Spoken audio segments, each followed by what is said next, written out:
The confirmation hearings got underway for Judge Ketanji Brown Jackson on Monday as she faces the Senate Judiciary Committee in her bid to replace Justice Stephen Breyer on the Supreme Court. Now, Monday's proceedings were largely a formality. The judge and the senators all made their opening statement. It was all scripted. The real show starts tomorrow when the senators, particularly those on the Republican side, question the nominee about her quarter-century-long legal career. And most Republican senators are expected to oppose her nomination. But if you watch the fawning, over-the-top coverage on CNN or MSNBC in particular the past few days, you'd think any senator would have to be a racist or a fool to even ask tough questions of Judge Jackson. And she's probably the most qualified person nominated to the court in a generation or more. It's such a great day for history to be made, particularly with somebody with the credentials of Judge Ketanji Brown Jackson.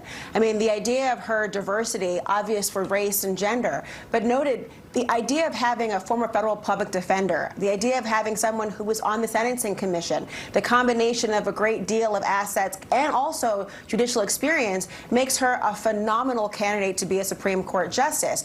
You're going to see today, Jose, gravitas and brilliance. That's what she's about. She's done, she's got a legendary resume and all that, but far beyond any of it, she's not just deeply analytic. She is a real person.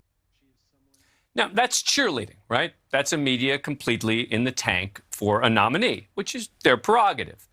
But it's one of several ways in which the left-leaning outlets are tipping their hand about where they stand on Judge Jackson. Another, in my view, is the constant reference to the historic nature of the confirmation hearing. Let's be clear. If Judge Jackson is confirmed, her appointment to the court would be historic. She'd be the first black woman ever to serve on the Supreme Court. And in that sense, even her nomination was historic. But the hearing itself, is it really historic? It's a typical proceeding that happens for every Supreme Court nominee. But hey, why give up the chance to call it historic?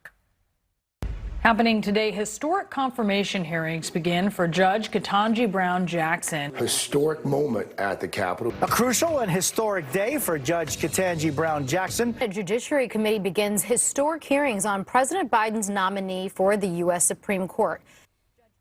Now, here's a question for all of those anchors and the brass at CNN and MSNBC. If this hearing was so historic, why didn't they cover it? Both networks dumped out of the proceeding very early on and only showed small portions throughout the day. Now, to frame the confirmation hearing as historic, of course, is to support Ketanji Brown Jackson, period. Now, for the record, based on what we know today, I think Ketanji Brown Jackson should be confirmed. There's a Democratic president in the White House. She has every objective qualification you would expect. Now, I thought Amy Coney Barrett should be confirmed as well after she was appointed by President Trump. But look, what I'm doing is I'm offering analysis and opinion. I'm being transparent with you. I'm telling you this is where I'm coming from. So many reporters and anchors, though, telling us the historic nature of the proceedings are pretending to just be objective. And there are those on the left who love Judge Jackson and love her experience as a public defender. She represented indigent defendants, which is admirable. But it also means she was representing a lot of guilty criminals.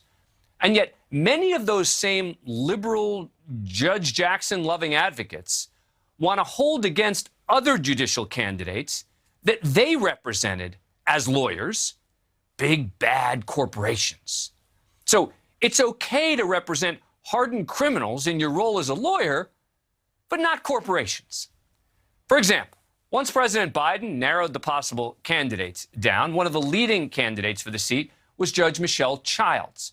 Many progressives objected to Childs being considered for the court because she worked at a big, prestigious law firm representing corporate clients while she was working in private practice. They believed the fact that she defended companies accused of labor law violations should be disqualifying. It's not like lawyers are forced to take every case presented before them. You know this very well.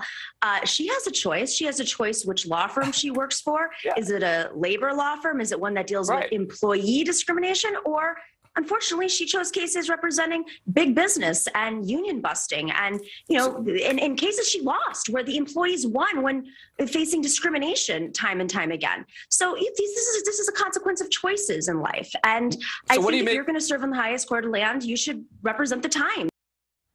All right, consequence of choices in life. Now remember that in a moment. Now the same arguments were used a couple of weeks ago when more than 20 activist groups signed a letter objecting to Jennifer Reardon's appointment to the federal judiciary.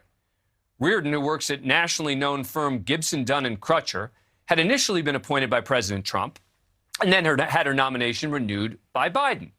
She's donated to candidates of both parties, with more to Democrats.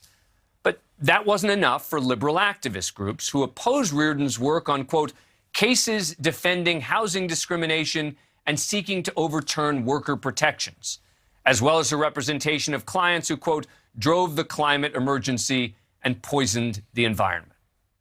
Corporate law firms represent a lot of different types of clients, and the work that they do should not be off limits for questioning. We think fundamentally that the cases that Jennifer Reardon has worked on and the cases that Gibson Dunn has worked on and the way that they have prosecuted those cases warrants significant questioning from the Senate Judiciary Committee before they reward her with a lifetime position as a federal judge. That is the same argument being used by Republicans now about Judge Jackson. And to disqualify someone from the federal judiciary because of the clients they represented when they were attorneys doing a job is a very slippery slope. And today, at the not quite historic confirmation hearing, we got a look at the Pandora's box the far left opened because Ketanji Brown Jackson served as a public defender, and she had clients many people would find distasteful, like, for example, 4 Guantanamo Bay detainees she represented back in 2005. Tennessee Senator Marsha Blackburn used Jackson's representation of the Gitmo detainees to attack the judge's credentials. But your efforts to protect convicts began long before the pandemic. You used your time and talent not to serve our nation's veterans or other vulnerable groups, but to provide free legal services to help terrorists get out of Gitmo and go back to the fight. Your philosophy, or lack thereof, may be the root of the problem here. My position is that everyone's entitled to a legal defense, corporations and criminals. But the far left is seeing its hypocrisy come home to roost with the attack on lawyers who dared represent clients they don't like.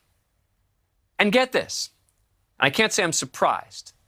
We actually reached out to representatives from nearly 20 different activist groups who objected to Jennifer Reardon's nomination.